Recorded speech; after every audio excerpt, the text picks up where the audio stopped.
One, hands up. Two, Yes, sir. three, Present. four, Present. 5, Yes, sir. six, Yes, sir. 7, Yes, sir. 8, Present, please. 5, Yes, sir. 6, Yes, sir. 7, Yes, sir. 8, Present, please. 1, hands up. 2, Yes, sir. 5, Yes, sir. 5, 6,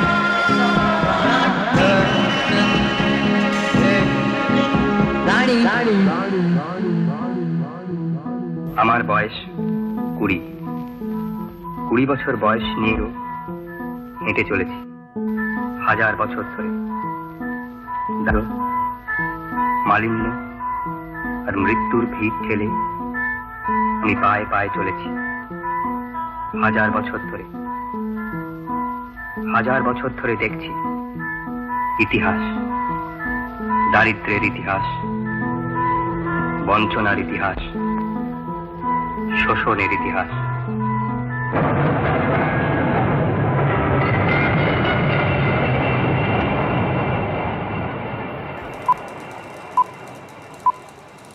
The cinema has always had a complex existence in India. Long before independence, one of the world's largest film industries has had a difficult relationship with the nation at whose service it was supposed to exist. The age of film was born more or less after the First World War, signaling a new age of mass democracy. Ever since, filmmakers have been in the line of fire as the cinema, standing in for a new public domain, has seen battles take place on the streets, in courtrooms, and of course in movie theatres. It would often be a battle over a definable entity named film, an entity that could have a title, a name, a censor certificate. Equally often, it was a battle over something more amorphous, an undefinable, unquantifiable, and uncensorable moving image. I am Ashish Rajadhyaksha, and over the next 3 episodes, we will be looking at a relatively recent history of cinema, where the mere act of making, showing, or even simply seeing film led to battles over multiple rights. Battles against prior restraint to define the basic rights of citizenship from freedom of speech to equality before the law. In June 2015, students of the venerable Pune-based Film and Television Institute of India went on a strike.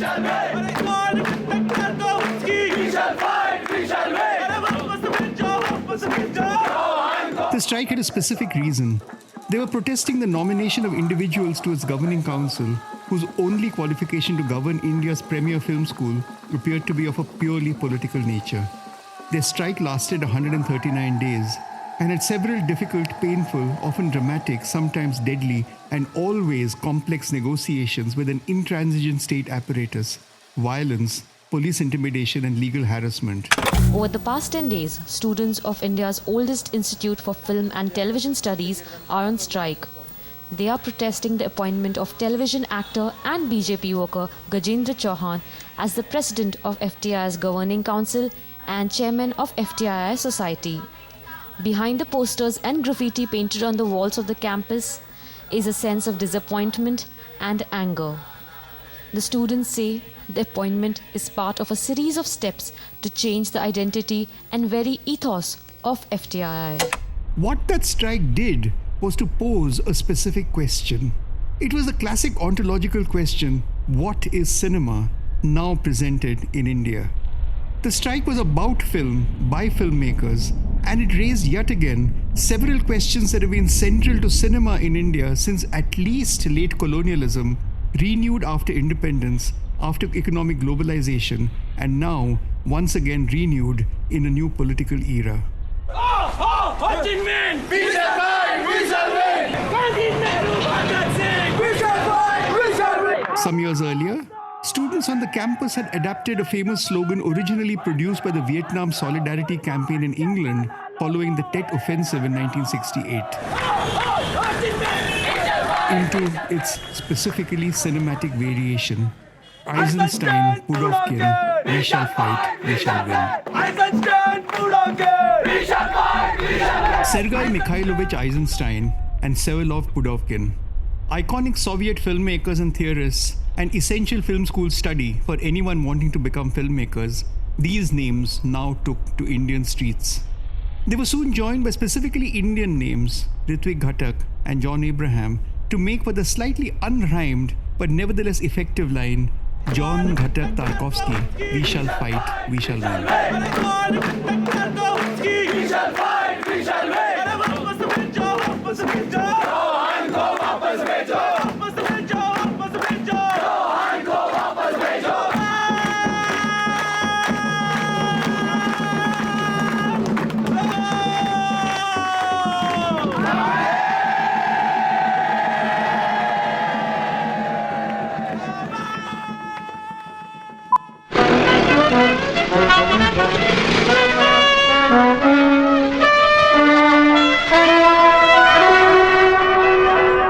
Chapter 1 Ghatak as a Meme.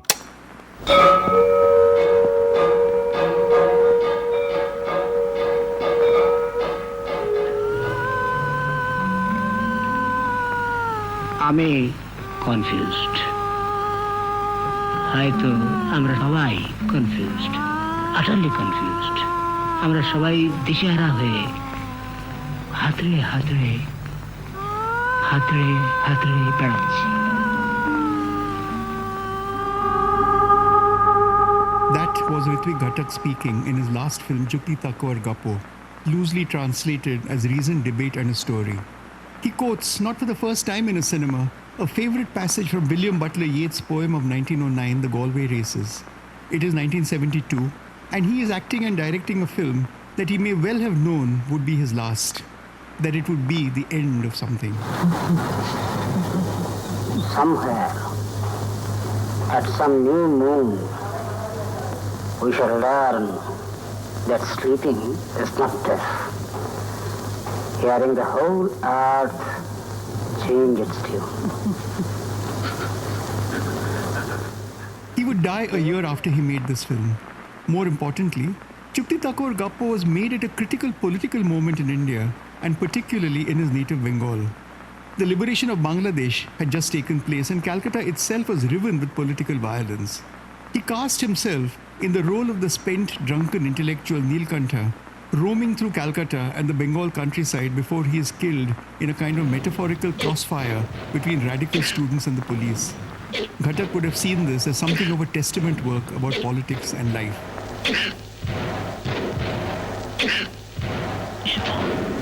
Juktitako or Gappo has indeed had a long life, if not exactly how Ghatak may have thought.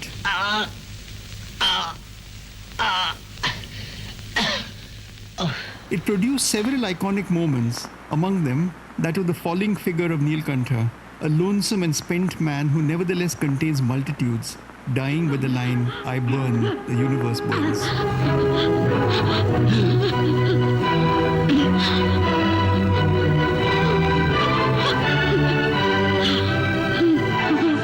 সব পড়ছে, ব্রহ্মাণ্ড পুড়ে, আমি পড়ছি। Many of these have now become popular memes, images appearing in several locations, lines referenced in numerous sequel films and other works of art. It is something that I have wanted to call the cinema effect, a profoundly cinematic production, but one that exists beyond the cinema, outside it, even independently of it. No line from the film is more famous than the one spoken by Neelkantha when he meets Satyajit, played by his compatriot Utpal Dutt. Ghatak and Dutt had once been together in the radical theatre movement, but now Satyajit, or Dutt in real life, has gone commercial. As Neelkantha takes a 10 rupee note from his former comrade, he utters a small line that would turn immortal. ভাবো ভাবো, ভাবা practice করো। আমার তো হলো না, তোমরা ভাবলে কাজ হবে। This line, think, practice thinking, has become a ubiquitous Ghatak meme, appearing on t-shirts and on wall graffiti. Perhaps the most iconic of all of Ghatak's cinema effects was the largest of a series of gigantic images on the walls of the FTII, that of a frail man holding a gnarled fist. Ghatak had had a long association with this institute. Having taught there as professor and vice principal decades back, he had returned to it frequently and he would have a lasting impact on it, if of an astonishing kind. Here is Mani Kaul speaking. Mani Kaul, perhaps Indian cinema's best known avant-garde filmmaker, was of course Ghatak's student. And I know that over the years, many attempts have been made to streamline that place, to actually organize that place. And there has been no success because there's a great resistance, that seems to be inherited by every new batch, that comes to the institute for some reason. I think it all began with Ritvik Ghatak. You cannot disassociate FTI from him. I think the legacy of Ritvik Ghatak, this lives on. Ghatak isn't alone on the campus wall. Next to him is another equally evocative image, that of John Abraham, the John of John-Ghatak-Tarkovsky. With his long flowing locks and sharp gaunt face, John Abraham would become the inheritor of Ghatak's legacy as the director prophet of his era, and perhaps as a result, another meme as he appeared posthumously on posters and placards of students of the FTII.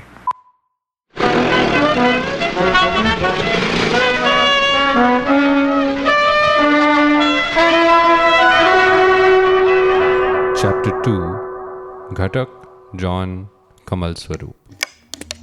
Jukti Thakur Gappo was a political film in that it dealt with political matters, but it bore none of the agitational attributes of a cinema intended to make people rise in revolt. Instead, however, as iconic figurations bursting forth on walls and in slogans, it would produce something else, a strange, ghostly afterlife of pure effects.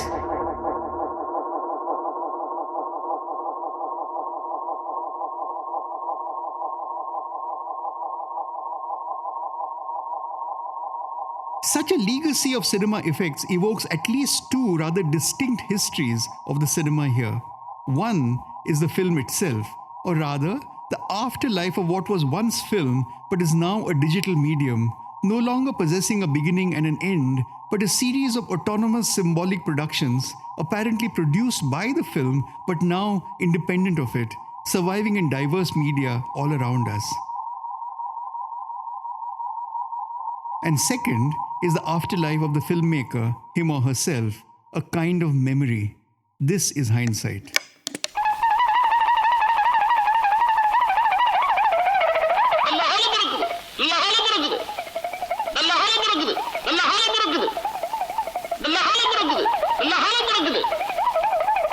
But it also appears intentional when John Abraham makes a few script choices in his astonishing Agra Haradil Karatai, or Donkey in a Brahmin Village. At a key moment in the film, Abraham appears in person as a soothsayer or fortune teller foretelling the grief that is about to befall the village. And when it finally does, when the entire village catches fire after the Brahmin's heinous killing of the little donkey, a series of lines use the poetry of Subramanya Bharati to create a strangely Dionysian celebration amid destruction. Veeran Veera Sevam, Veeran Nyayire,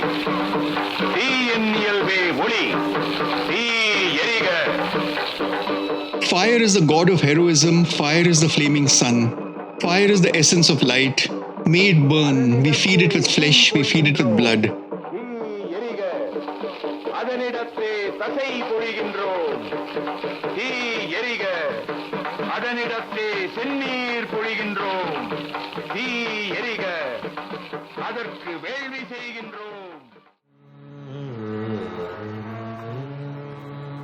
Here is John Abraham's iconic last film, Amma Aryan, and as the hero Purushan, having encountered a dead man, is now at a crossroads in life, the voiceover quoting Pablo Neruda's poem, Death Alone, is heard.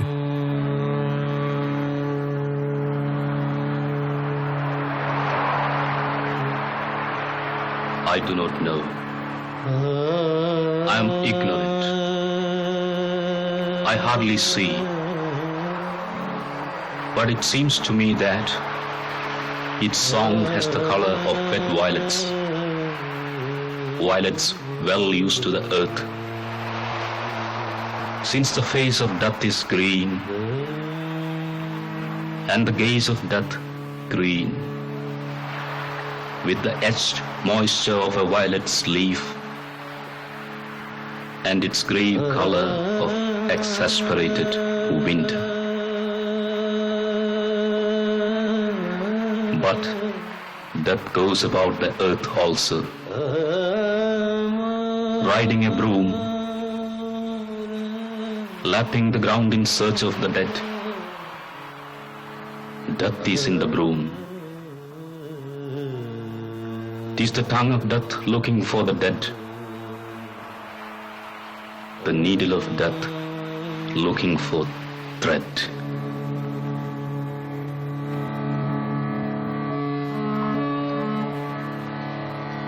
Yet another self-consciously created cinematic meme was born when Kamal Swarup imagined in his remarkable film Om Darbadar the closest we have come to an underground cinema, a creature named Rana Tigrina, of students born of sperm-like tadpoles, or as the song goes, twice born through the wombs of our teachers.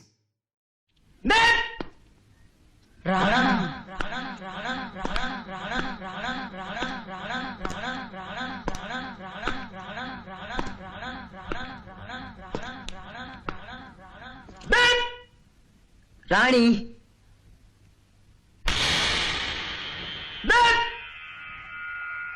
Rana.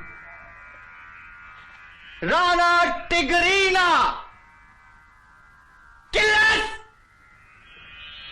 कुएं में बाकी सब कक्षा को माफ.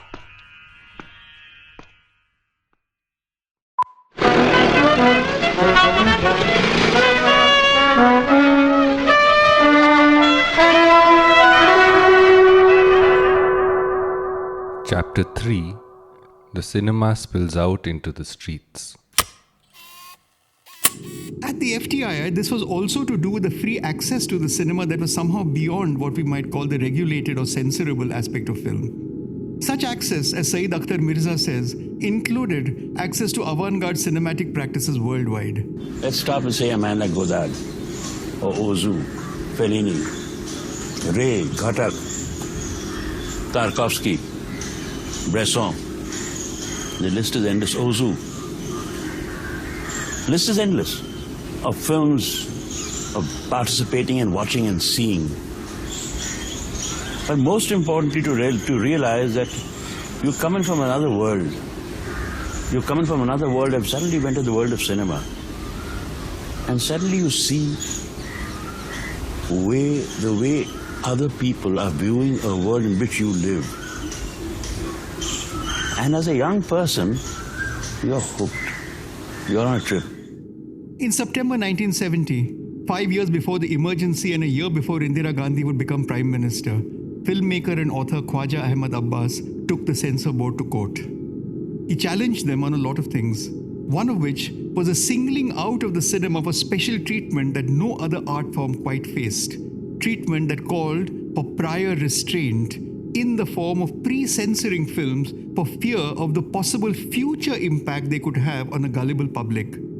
It is, Lawrence Liang explains, known as the doctrine of intelligible differentia, where not everything is equal in the eyes of the law. So the question is simply this: should cinema be treated differently? If it is treated differently, does it satisfy the test of intelligible differentia? And is there a rational nexus? And for this to happen, the courts have to actually develop a theory of medium. In the Abbas judgment, what they do is they rely in a way on an affective theory of cinema, which they actually share with many film theorists and many filmmakers. If you look at a filmmaker and ask them, why is it that they make films as opposed to writing, a poem, or if you ask a film theorist, what is it about cinema that requires a special theory, they would actually come up with, in a way, what some film theorists have described as medium specificity, right? And this is an interesting kind of a paradox, because what the judgment does and what Hidayatullah does in the judgment is actually to take the specificities of the medium to an extreme or to a logical or an illogical end, right? So what are the qualities of cinema that they identify as marking it in a way as being different from other medium? Immediacy, the fact that it is multisensorial, the fact that it does not rely on, literacy, the fact that there is an affective intensity which is different from other media. A little over a decade before Om Darbadar, in 1971, Mrinal Sen produced what seemed to be a new kind of political subject. In Calcutta 71, telling stories located at different moments in Bengal's history, Sen juxtaposed random documentary shots taken of street protests that were even then going on in Calcutta, with his fictitious protagonist, a young man forever 20 years old, in fact, an unidentified body of a youth found dead on the Maidan, who is nevertheless walking for 1,000 years, watching the history of poverty, humiliation and exploitation. আমার বয়স 20 বছর বয়স নিয়েও হেঁটে চলেছি হাজার বছর ধরে দারো মালিন্য আর মৃত্যুর ভিড় ঠেলে আমি পায়ে পায়ে চলেছি হাজার বছর ধরে দেখছি ইতিহাস দারিদ্র্যের ইতিহাস বঞ্চনার ইতিহাস শোষণের ইতিহাস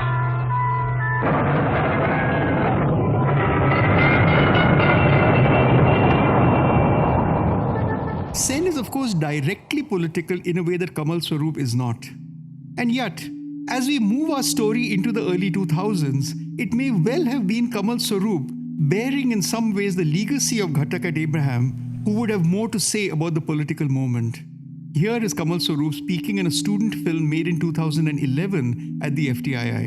He speaks over images of Edward Muybridge's 1878 experiment Horse in Motion, atop images of René Magritte's The Treachery of Images or This Is Not a Pipe, and a student looking through what seems to be a kind of headpiece. 30 साल हो गए and I'm still sitting in this place. It's just that this place is not real. But I don't care if it's not real. It gives me a sense of reality.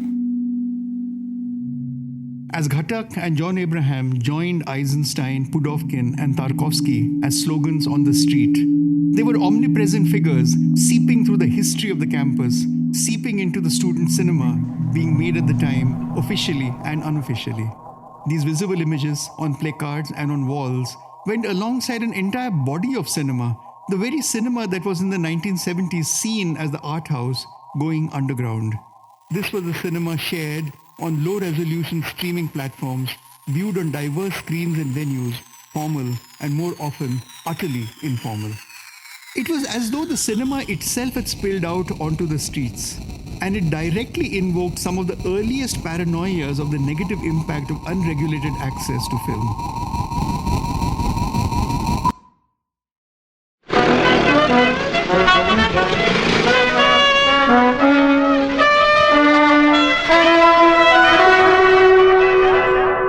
Chapter 4: Expanded Cinema.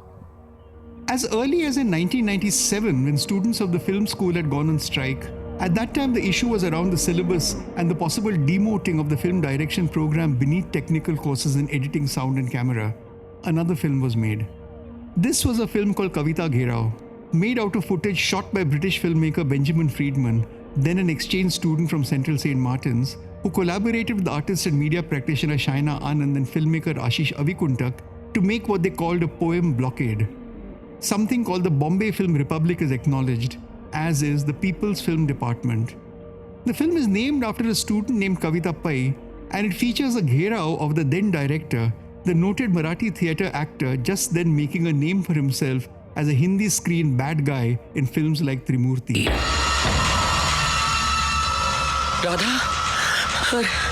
Radha, इसका कन्यादान हम करेंगे। जिसे वो दोनों तुम्हें नहीं मिलवा सके, उससे तुम्हें हम मिलवाएंगे। In available footage shot in part on 16mm celluloid, spliced in with interviews with students shot on high 8 and sequences from film history, PC Agashe, resplendent in long sideburns, confronting striking students. He would accuse students later of threatening to murder him. You're threatening me? is considered as a threat. You want it. Natak band kariye, sir. What was that? Responsibility doesn't mean There are people here who can get what is threat. Sir मैं आपको एक बताना चाहता हूँ हम लोग आपसे बात करते हैं उसको आपको उसमें थ्रेट लगता है यहाँ लोग वर्दी में खड़े डंडे लेके वो आप लोग अंदर करने के लिए नहीं आए वो थ्रेट नहीं है सर बस तुम्हें सिकंदर बनने का इम्तिहान देना होगा कल सुबह मैं जा रहा 3 years later, an even bigger movie star, Vinod Khanna, now chairman of the governing council, came to meet students.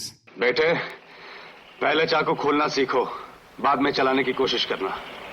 1 महीना प्रैक्टिस करो, जब खोलना आ जाए तो मुझे बुला लेना। ये लो। हाँ, तो मैं क्या पूछ रहा था? जोरा भाई कहाँ रहती है? तो फिर कहाँ रहती है? चलिए ना, मैं खुद ले चलता हूँ। हाँ, चलिए। Like Agashe, Khanna too had been a screen villain, but had made a remarkable turnaround, typically riding in the wake of the Amitabh Bachchan era, often instructing other screen baddies in the art of badness. Khanna's visit to the campus over 2 days in 2000 was filmed on a lightweight handycam by then student Satya Rai Nagpal. Nagpal, now an eminent cinematographer, shot for minutes on end as we see priceless footage of students in conversation with Mohan Agashe, Vinod Khanna, and other representatives of government authority. Gurvinder Singh, now a noted filmmaker, describes the students to Khanna as a kind of poison seeping through the campus. And also, and not just that, the faculty, the administration was bent upon making us pass out of the institute and then taking in a new batch. It was only because of the PIL filed by the students and in our batch that this batch was taken in January this year. Otherwise, we were supposed to pass in August. After that, only the new admission was supposed to take place because we are constantly accused of passing on the poison to the new batch. Khanna, at a conciliatory thali lunch with students, outlines the compromise measures he plans to undertake. We feel that your demand is just that this segregation should not be there. Right? Yeah. So, what I'm planning to do is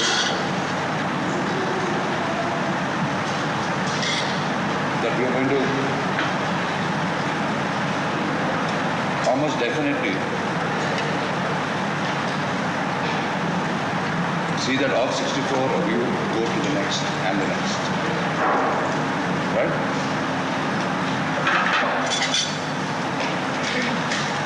But to accommodate all of you, see, we will have to form batches of 16. Right? So 16 in each department. And all of you will have to give your choices of preference. A decade later, U.R. Ananthamurthy was the chairman of the governing council. Over that decade, few of the problems had been resolved, and Ananthamurthy too would face, inevitably, another lot of striking students in yet another filmed encounter.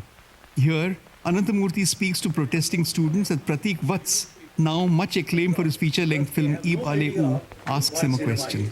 Sir, just one question about this whole privatization business. 99 it was McKinsey, 2000 it's a fee increase, 2003 to 2005 it's a number of self-financed short-term courses, and 2010 is a Hewlett report. We keep saying we are against privatization, but we do everything that is to do with privatization and disinvestment. What do you have to say on that, sir? We should not be under this ministry. We should have been under other cultural ministry. Next director should be from the film world. 4 years after Ananthamurthy, when in 2015, the students of the FTII went on yet another strike, this a much more famous one with a nationwide impact, they were protesting the appointment of someone who was very much more from what Ananthamurthy called the film world, not, unfortunately, the world to which they wanted to belong. Gajendra Chauhan was a very well-known figure as largely a B-movie actor, appointed mainly for his proximity to the Bharatiya Janata Party. यहाँ अगर इतने बड़े-बड़े भगत हैं, बड़े-बड़े लोगों के, जिन्होंने अमरता प्राप्त की है, और बुनवेल करके घूम रहे हैं, अब अचानक एक छोटा-मोटा गजेंद्र आ गया, जो कि मतलब मेंढक के साइज का होएगा, तो इसका नाम मुंह पे लेते हुए लोगों को बहुत अटपटा लगेगा. यार, हम लोग इतने बड़े-बड़े मतलब देवी देवताओं के भगत हैं, उनके चरणों पे अभी इतना छोटा-मोटा गजेंद्र, इसका नाम लेके क्या करेंगे? One of the slogans that he was faced with went, "Go away Chauhan, Ghatak was here. Ghatak, and with him Abraham, and several other former students, many long dead, were still there, haunting the campus. This, even as their films transited from their once unreleasable form, often with no commercial future, censored and otherwise prevented from being viewed, into memes possessing a ghostly afterlife. One thing is always which I think and which I realize that all these things, writing, video, films, are a way to preserve the memories and keep a record of things, keep a library. So once in one medium or the space becomes lesser, they are not able to keep it together or store it. They shift to a different medium where they can store more information, more memories into a lesser space. All the time you have scripts, you have Mahabharata, Ramayana, then you have oral tradition, then you store them in books, you have many variation. Then films come, they make the films on them. Then the same over the music, you have records coming, then you turn them into tapes, then you turn into a disc, then you turn into something else. Then you say paper, you make them the photocopies, then you digitalize them, because it's so much accumulative, so how do you store them, So this is a one mechanical need also, Then artistic expression will go, it's a different thing, Here to end is Kamal Swaroop in conversation with Shaunak Sen on what happened when his film Om Darbadar itself turned into a massive signifier let loose. The original film, produced by the National Film Development Corporation, had found itself entangled with a censor issue and was officially deemed unreleasable. Full disclosure, this also has a small role for yours truly, the author of this podcast. I had made a VHS copy of Om Darbadar to submit to the censor, on a Steenbeck, because they had attached a VHS machine to the Steenbeck where you could copy, and submit to the censor, because even they don't have that kind of a storing place that they'll keep the cans. Kamal Swaroop's film was of course made on celluloid, shot on 16mm, blown up to 35, meant to be screened inside movie theaters. Its transformation into cult, shared via old VHS tapes, digital platforms, and eventually streaming media, was unintended. That VHS, I had a copy of that VHS, and there was Ashish Rajadaksha. So he was going to Kasoli, and Kasoli, there was this gathering of the artists, Bhupen Kakkar, Vivan Sundaram, Manjeet Baba, and all great artists, So they took that VHS there and they used to say day and night, that VHS, And watch it. Watch it, It became like something, there. And then that VHS single copy, they were copying, So it was circulating in that artistic circle, Then their kids saw these VHS, so they started, circulating. And by the time, copies and there was nothing left in that copy, only the soundtrack, not even a picture, Yeah. But just to have that copy, people... That there were copies of Om Darbadar doing the rounds. In VHS. They were just a picture that disappeared, But it became a ritual object, by itself, that, and at the same time, the reputation was like that we are the only people who know this, As the years went by, however, a new aesthetic practice emerged of what we might now call expanded cinema, of a cinema that was everywhere and thus uncensorable, and a filmmaker who became increasingly invisible, speaking to an equally invisible audience. As we shall see in the second episode, this expanded cinema led to numerous battles in university and film campuses, in courts, and on the streets.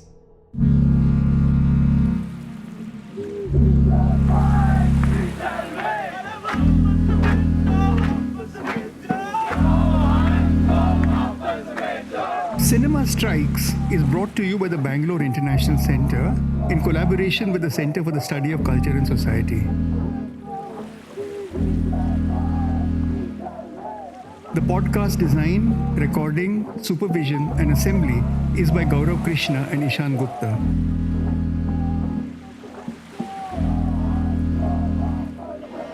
Production by Raghu Tenkaila and Lekha Naidu, and artwork by Chandani Venkatraman.